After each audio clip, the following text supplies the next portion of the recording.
SC Agricultura Especial do Meio Ambiente. 15 de abril é o Dia Nacional da Conservação do Solo. E nosso programa de hoje é inteiramente dedicado em chamar a sua atenção para a importância do tema. Por isso hoje você vai ver pesquisa na área de solo, EPAGRE e UFSC que avaliam impactos do fogo, manejo do gado e presença de animais selvagens nos campos de altitude da Serra Catarinense. Solo protegido e fértil. Veja o que fazer para garantir boas produtividades das lavouras com práticas conservacionistas recomendadas pela EPAGRE. E ainda conheça as plantas que fazem bem para a saúde do solo. Iniciamos hoje uma série especial sobre espécies de adubos verdes que desempenham um importante papel na cobertura do solo. Olá a todos, SC Agricultura começando hoje edição especial sobre conservação do solo. Sejam todos bem-vindos. EPAGRE Cirã e Universidade Federal de Santa Catarina estão atuando em um projeto de pesquisa inédito na Serra Catarinense. O objetivo é entender o impacto ambiental da utilização do fogo como prática histórica de manejo na região, o impacto do pastejo de gado e ainda a presença de animais selvagens, como o javali, nos campos de altitude. A área de atuação do projeto é o Parque Nacional de São Joaquim, uma unidade de conservação de proteção integral com quase 50 mil hectares.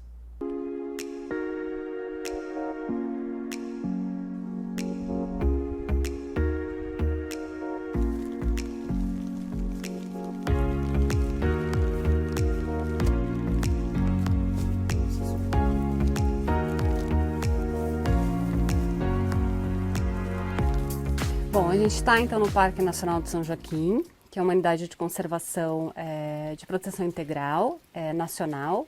Nós estamos aqui, nós estamos na sede do parque, que fica em Urubici, e nós estamos aqui em parceria com a UFSC, a EPAGRE está em parceria com a UFSC e outras instituições e diversos departamentos de graduação e pós-graduação da UFSC, desenvolvendo pesquisas em parceria com o ICMBio, aqui de São Joaquim. O papel da EPAGRE hoje dentro desse projeto é avaliar os impactos do fogo, que é um manejo tradicional praticado no entorno do parque, pelas propriedades rurais.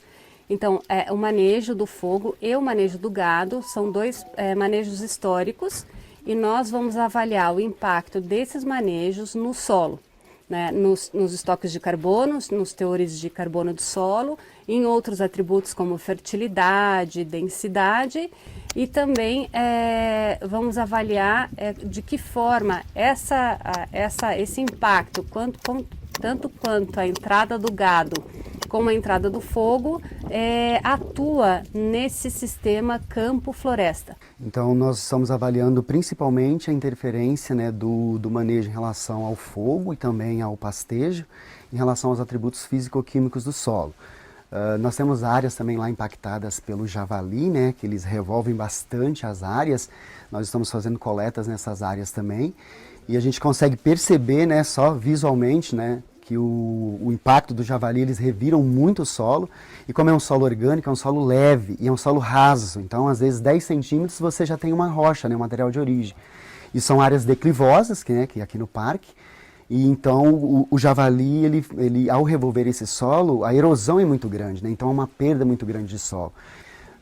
Os estoques de carbono também é bem importante, né, a gente fazer essa avaliação nessas áreas, porque são solos frágeis, né, e solos que armazenam muita água também, né. Então é importante a gente ter a variabilidade de quanto tem de carbono estocado nessas áreas, né. E a questão do impacto do fogo e do gado também, a gente vai saber se realmente, através desses atributos, tem alguma coisa, está interferindo positivamente ou negativamente, né, que é um manejo tradicional feito aqui, né, na região. A ideia do projeto é avaliar, né, o impacto dos javalis sobre os campos de altitude. A importância, primeiro, é porque os campos são ambientes de interesse ecológico muito grande, né? São pequenas áreas que existem no estado. E E é pouco conhecido ainda, né? Tem muito pouca informação sobre os campos, tanto da vegetação, né, de modo geral. Para teres uma ideia da capacidade do javali de revolvimento do solo, né, ele tem uma força, ele consegue erguer até 50 quilos com o fuço. Então, em função disso, ele consegue revirar o solo, literalmente ponta cabeça, e toda a vegetação, né, pelo que a gente tem observado, ela acaba morrendo, né? Então, onde você vai, que o javali passou, parece que passou um trator, assim, um arado mesmo, né? Eu sou integrante e pesquisadora do grupo MAI de Funga, que realiza inventário e monitoramento de fungos na região do Neotrópicos. E nós estamos pesquisando o microbioma dos solos. Então, o foco da nossa pesquisa é nas comunidades fúngicas presentes no solo. Os fungos dependem muito de fatores abióticos e bióticos. Então, a temperatura, a umidade do ar, essas questões como os nutrientes no solo, eles afetam muito os fungos.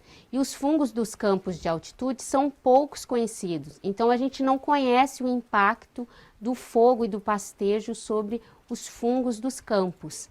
E com a EPAGRE, a gente tem esses dados que, integrados com as informações sobre os fungos, ajudam a gente a compreender essas relações. Então, o Parque Nacional de São Joaquim, na verdade, é uma das principais unidades de conservação que tem campos de altitude inseridos, né? Em conjunto com outro parque, eles dois formam a maior área protegida de campos de altitude, né? E para o nosso caso, onde a gente está estudando microbioma, se conhece muito pouco sobre ele, quase nada, na verdade, do microbioma que existe nos campos de altitude, né? Então é uma escolha perfeita, na verdade, para estudar esse microbioma, já que se conhece pouco e aqui é preservado, né? Enfim, pelo campo ser ameaçado, é importante estar inserido numa área de conservação para fazer esse tipo de estudo. E no nosso caso, a gente usa uma metodologia que a gente não acessa diretamente os micro-organismos que compõem o microbioma, mas sim o DNA deles. Então a gente faz coletas de solo, claro, tem todo um delineamento amostral, uma forma específica de coletar esse solo, né?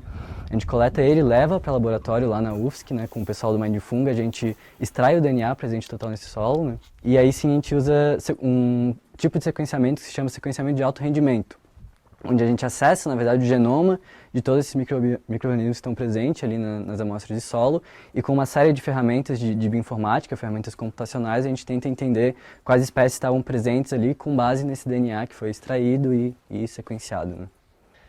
O meu projeto vai ser para entender como que é a regeneração dessas áreas, que é a mata coaraucárias, que sofreram corte seletivo, um distúrbio de corte seletivo na década de 60. Então a gente vai entender a estrutura da comunidade, como que ela se formou depois disso e a diferença dela para áreas perto que não sofreram esse distúrbio.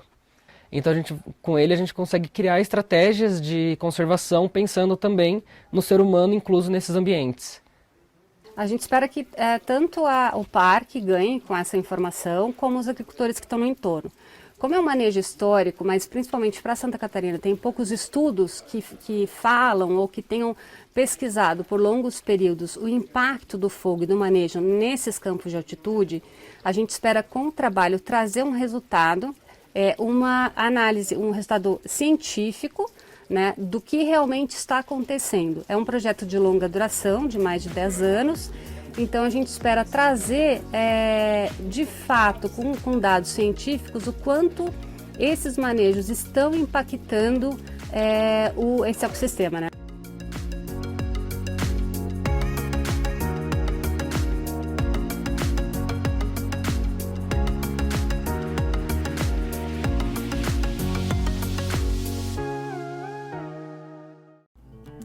No próximo bloco, vamos falar das práticas conservacionistas que garantem boas produtividades das lavouras. E ainda hoje tem série sobre espécies de adubos verdes. Fique com a gente e já voltamos.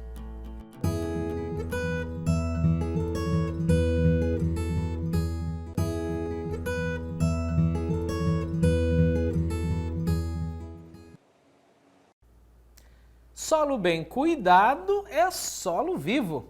O agricultor catarinense sabe que é preciso utilizar práticas conservacionistas nas lavouras para colher boas safras. Para isso, não há outra saída. Plantas de adubação verde e cobertura do solo são essenciais na agricultura de hoje. Esse é o tema da reportagem.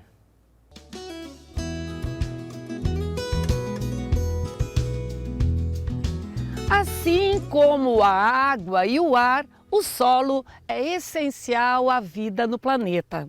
Por isso, cuidar bem do solo é garantir segurança alimentar, manter a biodiversidade e combater as mudanças climáticas. Mas como ter solo fértil e saudável? Desde a década de 80, a EPAGRE recomenda o uso de práticas conservacionistas que são aplicadas pelos agricultores até hoje. Estamos no município de Descanso, no extremo oeste catarinense. Por aqui, os extensionistas rurais acompanham diariamente a rotina dos agricultores e estão sempre atentos às práticas conservacionistas. Hoje, o Zolmir Friso fala da importância da agricultura regenerativa para a produção de alimentos. A agricultura do presente e a agricultura do futuro, ela cada vez mais demanda por produção de alimentos em quantidade e qualidade. E também por ela fazer uso dos recursos naturais, seja o solo, seja a água, seja o ar, também ela precisa ser mitigadora dos impactos ambientais. E como nós podemos resolver isso? Como que ela pode responder por produção de alimentos em quantidade e qualidade e também ela ser essa válvula de escape para os problemas ambientais? Nós precisamos aplicar os seus conceitos da agricultura conservacionista. Então nós queremos aqui nesse dia de hoje mostrar como o agricultor pode de fato usar na sua propriedade os verdadeiros conceitos da agricultura conservacionista, agricultura regenerativa, que na sua essência ela objetiva o quê? Alcançar essa produção de alimentos em quantidade e qualidade e também ambientalmente ela ser sustentável. E como que nós podemos aplicar esses conceitos? Nós temos que usar a velha máxima do conservacionismo, que é plantar, colher, colher, plantar. Então aí fica uma das grandes dicas. Então o agricultor tira uma safra, na sequência ele já entra com outra cultura. Também nós precisamos adotar as premissas do conservacionismo, que o que é? É o uso de rotação de cultura, o uso de plantas de cobertura, o uso de mix de cobertura, e cultivo em nível também precisa ser aplicado, o uso do terraceamento, a semeadura no plantio direto e o manejo das plantas de cobertura. E se recomenda o quê? Fazer com o uso do rolo-faca. Então esses são os grandes conceitos que os agricultores vêm aplicando e precisam aplicar dessa nova agricultura com novos conceitos. Como opções de plantas de cobertura pós-safra de milho, grão, ou pró-safra de soja, grão, nós temos o uso de milheto, ou milheto com trigo morisco, ou o uso das crotalárias. Também para as espécies outonais e inverno, nós podemos estar utilizando os cereais de inverno, seja a aveia, a ervilha, as ervilhacas, os mix de cobertura. Também pode ser utilizado o nabo forageiro, que é uma excelente planta para reciclar potássio. E também nós temos então, inclusive no verão, também volta-se essa rotina de uso de plantas de cobertura após as safras de verão. Então nós precisamos sempre pensar, após a safra de interesse econômico, nós estar produzindo uma safra de palha. Esse é o objetivo, é isso que a EPAGRE vem trabalhando dentro do conceito, dentro do tripé, que é a sustentabilidade, seja econômica, a social e ambiental. Quando recomendamos o uso de plantas de cobertura, qual o objetivo? É que nós, com o manejo dessas plantas no seu ponto ótimo de manejo ao solo, é que essa palhada vai disponibilizar para o solo em torno de 5 a 8 toneladas. Nesse caso do milheto aqui, provavelmente nós temos em torno de 7 toneladas de matéria seca que vai deixar sobre o solo. Então é uma importante cultura que vai beneficiar toda a estruturação do solo, seja química, biologia e física. Por que recomendamos o manejo com o uso do rolo-faca? O objetivo é justamente deixar as plantas inteiras sobre o solo. Aqui está um exemplo do milheto que foi manejado nesse dia. Então ela está no ponto ótimo, formando o grão. Isso quer dizer que a planta acumulou na sua estrutura o máximo de reserva. Olha a condição que ele deixa no nosso solo. Então nós temos aqui inclusive resteva do milho que foi colhido em janeiro. Nós temos também restos de aveia que foi do inverno passado. Então aqui ó, esse sistema de plantio direto com uma boa quantidade de palha sobre o sistema propicia o quê? Que o nosso grande capital, que é o solo, ele fica protegido. Na sequência, após trigo, vem a cultura de soja, que sempre se recomenda uma gramínea ou uma leguminosa. E pós lavoura de soja, o agricultor novamente volta a fazer uma safra de palha também com uma cultura de uma gramínea. Então esse é o sistema que o agricultor adota aqui. E com certeza, essa propriedade, os níveis de fertilidade estão melhorando, os custos de produção gradativamente vão reduzir e a receita com o tempo vai aumentar nessa propriedade. Há mais de 30 anos, o Gelson aplica as tecnologias de conservação do solo recomendadas pela EPAGRE. Plantio direto sempre, cobertura do solo nunca falta, né, Gelson? Faz o acamamento dessa cobertura com o rolo faca e também tem o terraceamento aqui nas lavouras. E você tem observado o aumento na produtividade das suas lavouras? Já estou vendo a melhoria, sim. Esse ano, até por falta de chuva, mas a soja está produzindo bem, né? Nós tivemos aí 3 anos ruins de falta de chuva, mas ainda a gente consegue ter uma boa produtividade nas lavouras. Porque hoje o lucro é pequeno, né? Daí tem que ir melhorando sempre a questão do solo para ter mais lucratividade na atividade. Uma outra questão muito importante a ressaltar também aqui nessa propriedade é que quando é adotado esse sistema de produção aqui, como a gente já comentou, o agricultor, as propriedades que vem adotando ficam menos refém das intempéries climáticas, ou seja, há uma maior estabilidade de produção ao longo dos anos. Então, quando nós passamos por 3 anos de estiagens recorrentes, onde aqueles produtores que não têm esse manejo do solo, a queda de produtividade foi visível. Enquanto que propriedades que adotam esse sistema aqui de cobertura permanente do solo, sistema plantio direto, houve uma maior estabilidade de produção nas lavouras devido a isso, né, da gente manter a água aonde ela cai, manter a água onde a cultura precisa, que é no solo.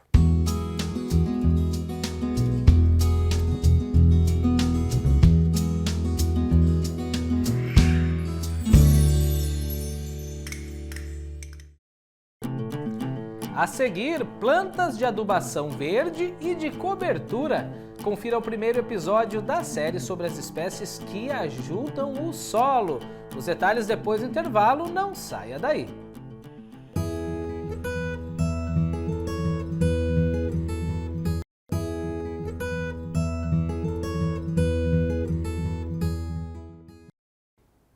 A restauração de ecossistemas degradados é uma ação urgente para preservar a qualidade e o bem-estar de toda a vida. No contexto agrícola, é importante o agricultor conhecer as plantas utilizadas como adubos verdes e para cobertura do solo. Mas então, como fazer um bom manejo dessas espécies? Esse é o tema da nossa série especial que inicia hoje, produzida pelos extensionistas da EPAGRE, na Estação Experimental de Ituporanga, na região do Alto Vale. Confira o primeiro episódio.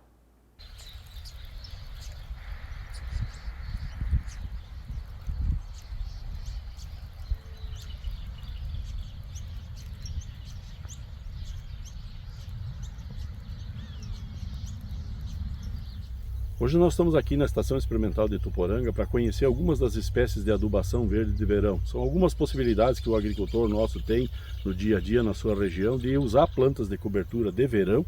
Essas aqui são espécies apenas de verão e que a gente pode utilizar na propriedade para uma série de vantagens que a gente vai começar a ver agora em diversos vídeos. Essas espécies que nós temos aqui é um conjunto de mucunas. São várias espécies diferentes de mucuna, composta da mucuna super precoce, que é uma mucuna que está presente aqui na região do Alto Vale. Temos mucuna preta, a mucuna rajada e também a mucuna anã. Se a gente olhar numa visão geral da parcela, elas são muito parecidas. Né? Mesmo a mucuna anã, que é uma mucuna que não dá baraço, ela tem uma excelente quantidade de massa produzida e está protegendo o solo, cumprindo a função que a gente deseja. Se a gente observar a massa que tem aqui, a gente consegue olhar quanta matéria seca vai ficar aqui nesse solo, qual é a característica principal das mucunas, que é controlar as ervas daninhas que estão aqui, cobrem bem o solo, né, fixam nitrogênio, que é Outro fator extremamente importante para o uso das plantas de cobertura é fixar biologicamente o nitrogênio no solo, que é um dos elementos mais caros e que isoladamente às vezes é o maior responsável pelas produtividades das lavouras. Então essa planta aqui consegue nos propiciar esse trabalho, essa parceria da natureza e nos ofertar esse elemento aqui, cobrindo o solo, protegendo o solo, evitando ervas daninhas, e é uma planta de fácil manejo também. E se a gente se programar em termos de épocas de plantio, a gente vai inclusive conseguir chegar à produção de semente. Por isso a mucuna super precoce, que é uma mucuna que está presente aqui no Alto Vale, é uma das espécies que a gente pode estar trabalhando para enriquecer aí os nossos coquetéis, as nossas misturas, ou mesmo individualmente, como a gente pode observar aqui nessas parcelas. Essa espécie aqui é a Crotalaria spectabilis, também é uma espécie bastante conhecida já aqui na nossa região, principalmente pelo combate, a possibilidade de combate de nematóides em áreas de cultivo de cebola. É uma espécie que tem sido bastante indicada para fazer esse tipo de trabalho. E aí, se a gente observar aqui uma boa produtividade de massa verde, né, consequentemente massa seca também, e aí a gente observa ali o controle de ervas daninhas dentro da... Praticamente todas as espécies conseguiram fazer esse controle bem. Claro, elas nasceram também numa condição de boa germinação, bom desenvolvimento. São espécies que poderiam entrar em vários mix, várias misturas. No milho, o milho seria uma planta que toleraria bastante esse tipo de massa. Isso é uma coisa que a gente ainda precisa começar a testar bastante. Tem muita possibilidade de juntar aí as características desejáveis de duas espécies de planta diferentes. Tem o lado econômico e tem o lado, né, da parte da conservação de solo, rotação de cultura dentro das espécies. Essa espécie aqui é o milheto, é uma das espécies mais comuns aqui na nossa região, já mais antiga, entra bastante nos sistemas de rotação de cultura pós-cebola. O produtor gosta muito pela sua facilidade de manejo, a maioria das máquinas maneja a espécie. Tem problema de ressemeadura natural, né? Normalmente a semente não é viável, então basicamente a gente não vê ressemeadura natural dessa espécie. A quantidade de palha produzida é muito boa, resistente a cigarrinho, né? Produz uma boa quantidade, uma cama de fácil manejo. Depois que ela está bem sequinha, o produtor consegue manejar ele com os equipamentos que ele tem em casa mesmo, do rotocar, no caso do plantio de uma cebola, ele consegue fazer um bom plantio em cima dessas camas. Tanto que aqui dentro da Estação Experimental de Ituporanga é uma das espécies mais utilizadas em parceria com a mucuna para produzir palha, e a mucuna em contrapartida produzir uma massa, fixação de nitrogênio dentro do sistema. Nessas duas parcelas aqui a gente consegue fazer um comparativo entre épocas de plantio. Essa parcela aqui do lado é um consórcio de milheto, sorgo forrageiro, que é uma espécie mais alta, e a Crotalaria juncia, que está aqui pelo meio, apontando também na parte mais alta lá. Aqui a gente pode observar a mesma parcela, as mesmas plantas, Crotalaria juncia, o milheto e o sorgo que está presente aqui no material, e estão desenvolvendo plantio em linhas.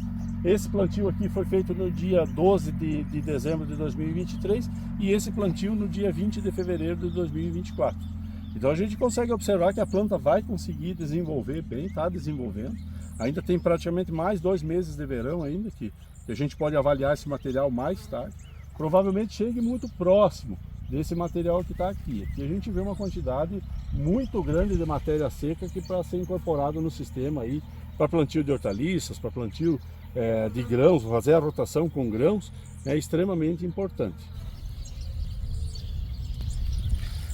Nós convidamos a todos a prestigiarem esse material, produzido pela IPAGRE no final do ano passado, 2023. É um material que conta com uma série de espécies de adubação verde, as mais comuns utilizadas no estado de Santa Catarina. É um material que pode ser disponibilizado gratuitamente pela internet, entrando no site da IPAGRE, baixando documentos. Vocês vão encontrar esse material lá disponível para ser baixado, inclusive em PDF também, se vocês preferirem. E ter acesso ao material, ter acesso às informações sobre as espécies de plantas de cobertura mais utilizadas dentro do estado. Esses materiais a gente quer a cada ano enriquecer isso mais ainda, com mais informações, com mais características de comportamento da planta, semeadura, quantidades, né, os diversos manejos, as possibilidades de manejo. E uma outra possibilidade é o agricultor acessar com o QR Code no material, também o material, e fazer o uso desse material de forma eletrônica, prontamente disponível ao produtor. E esse sim vai ser um material que com mais facilidade a gente vai enriquecer com vídeos e outras experiências.